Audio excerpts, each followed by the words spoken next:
nasaksihan ko ang bawat pahina ng makulay na kaganapan ng iyong istorya.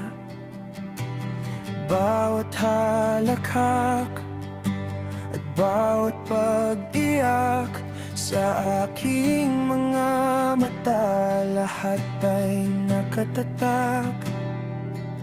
Narinig ng aking tainga ang bawat salita na nagmula sa puso mong tila pagod na.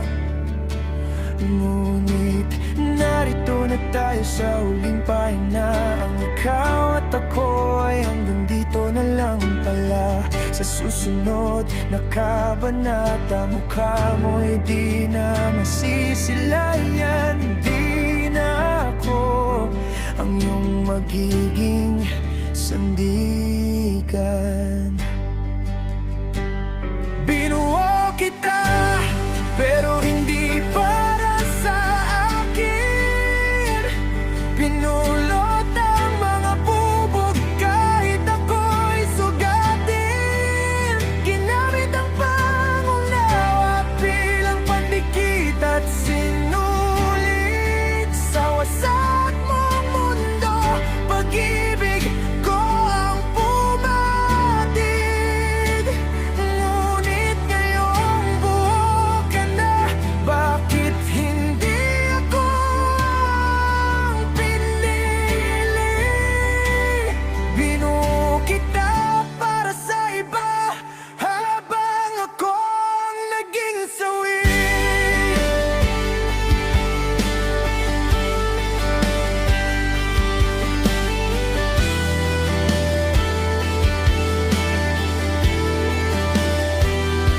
Marahil ang kwento natin ay sadyang naisulat, ngunit sa huling tuldok tayo ay nagulat.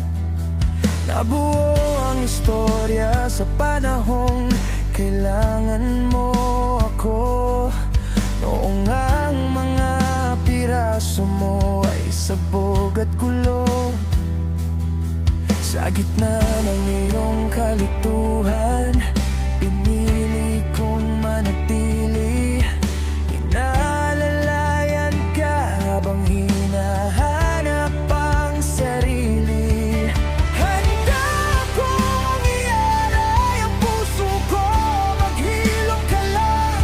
Handa akong masugatan, mapunan lang ang iyong kulang. Ngunit ngayong maayos ka na at tuwid na ang landas. Ako ang naiwang durog, ako ang nagwakas.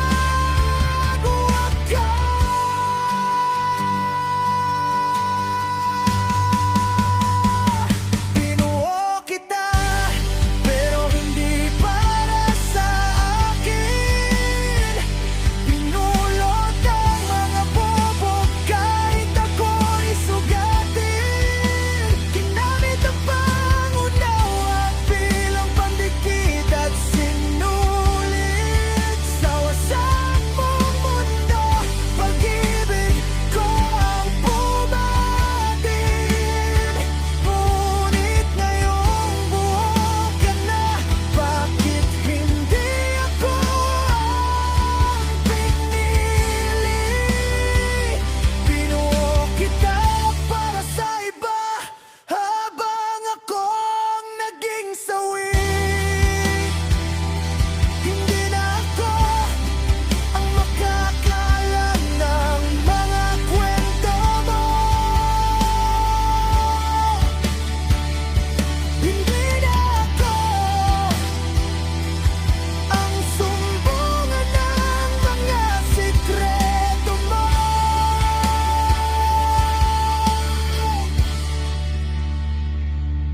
Buo ka na,